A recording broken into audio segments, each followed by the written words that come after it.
दोस्तों मार्स को पृथ्वी का फ्यूचर कहा गया क्योंकि दोस्तों पृथ्वी पे जिस तरीके से पॉल्यूशन और पॉपुलेशन बढ़ रहा है, आने वाले समय में पृथ्वी रहने योग्य नहीं रह जाएगी।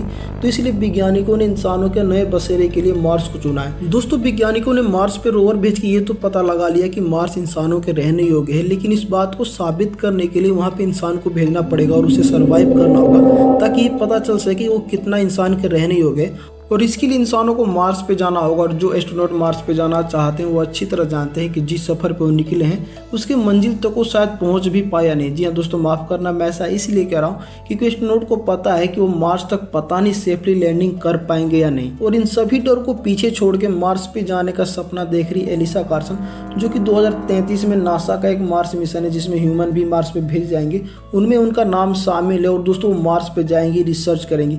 दोस्तों वो सब जानती है कि उनके साथ क्या हो सकता है क्या नहीं हो सकता, मतलब वापस वो आएंगी कि नहीं आएंगी।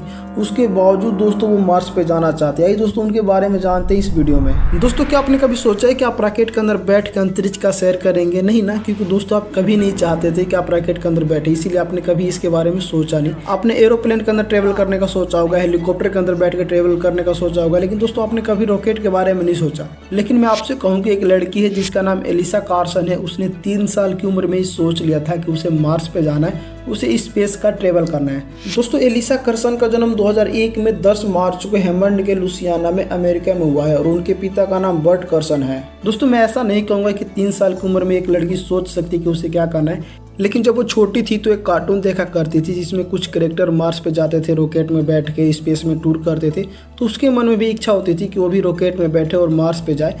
तो वो अपने डैड से पूछती थी कि डैड मैं भी जाऊंगी मार्स पे। तो उसके डैड समझाते थे कि बेटा हम लोग चांद पे तो चले गए लेकिन मार्स पे नहीं गए हैं, लेकिन तुम वो जनरेशन बन सकती हो जो शायद मार्स पे जा सके। उसके बाद से दोस्तों एलिसा कार्सन का मार्स के लिए सफ़र शुरू होता है और उसके डैड उसमें अहम भूमिका निभाते हैं। उसको नासा के कई टूर करवाते हैं जब वो बहुत छोटी थी तब से ही। उन्होंने एलिसा कार्सन को 7 साल की उम्र में उसका पहला अंतरिक्ष शिविर करवाया जो कि अलाबामा के हंट्सविले में हो रहा था और वो उसका पहला अंतरिक्ष शिविर था। और दोस्तों मात्र 12 साल की उम्र में नासा के 9 राज्य में हो रहे विजिट सेंटरों पे उसने विजिट करके एक रिकॉर्ड बना दिया। मतलब इससे पहले कभी भी इतने कम उम्र के किसी भी लड़के या लड़की ने नासा के 14 सेंटरों का विजिट नहीं किया था। उसके साथ दोस्तों उसने नासा के पासपोर्ट प्रोग्राम को भी पूरा किया जो कि स्पेस मिशन का एक हिस्सा है। और ऐसा करने वाली एलिसा कार्सन सबसे कम उम्र की पहली महिला बन गई। और ये सब किया एलिसा कार्सन ने मात्र 12 साल की उम्र में, जिस उम्र के बच्चे सिर्फ खेलना पसंद करते हैं। उसके बाद एलिसा कार्सन ने मात्र 16 साल की उम्र में एडवांस पोस्टों में भाग ले लिया। दोस्तों जिस उम्र में हम ड्राइविंग की लाइसेंस बनाने योग्य होते हैं उस उम्र में एलिसा कार्सन ने पायलट का लाइसेंस प्राप्त कर लिया था। मतलब वो पायलट का ट्रेनिंग पूरा कर चुकी थी। इसके अलावा एलिसा कार्सन ने और भी बहुत सारे ट्रेनिंग पूरा किए जो कि एक अंतरिक्ष यात्री के लिए बहुत जरूरी होते हैं,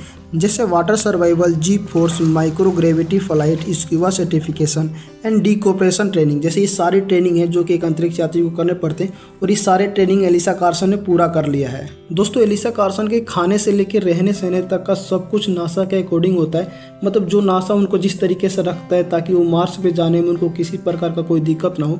यहाँ तक दोस्तों वो बहुत कम लोगों से मिलती है, मतलब वो अपना निजी जीवन बहुत शांत तरीके से जीती है। एलिसा कार्सन सारा दिन पढ़ाई और रिसर्च करती है और वो अलग अलग तरह के भाषा सीख रही है ताकि उनका कहना है कि जब वो अंतरिक्ष से यानी मार्स से जब वापस लौट के आएंगी तो उन्हें अलग अलग देश के लोग सवाल पूछेंगे और सबके सवालों के जवाब वो अच्छी तरीके से उनके भाषा में दे सके, इसलिए वो सारा दिन पढ़ती रहती है और रिसर्च करती रहती है। दोस्तों एलिसा कार्सन ने एम्ब्री रीडर एरोनॉटिकल यूनिवर्सिटी से स्पेस फिजिकोलॉजी की पढ़ाई की, मतलब स्पेस विज्ञान की। और उसके बाद उसने फ्लोरिडा इंस्टीट्यूट ऑफ टेक्नोलॉजी से खगोल विज्ञान में ग्रेजुएशन कंप्लीट किया। दोस्तों एलिसा कार्सन अभी यूनिवर्सिटी ऑफ अरकानसास से अंतरिक्ष और ग्रह विज्ञान में PhD कर रही है। एलिसा कार्सन अपने मिशन से पहले किसी के साथ भी रिलेशन में नहीं रह सकती और ऐसा वैज्ञानिकों का इसलिए कहना है क्योंकि किसी भी प्रकार का रिश्ता उनके इस मिशन के लिए रिकॉर्ड पैदा हो सकता है जो कि उनके लिए बिल्कुल भी जरूरी नहीं है। दोस्तों एलिसा कार्सन अपने सपनों को पूरा करने के लिए और इंसानों के बेहतर कल के लिए सब कुर्बानियां दे रही है। दोस्तों आप लोगों को कैसा लगा एलिसा कार्सन के बारे में जान के कमेंट बॉक्स में जरूर बताइएगा। अगर आपको ये वीडियो अच्छा लगा तो लाइक करिएगा। मिलते हैं अगले वीडियो में।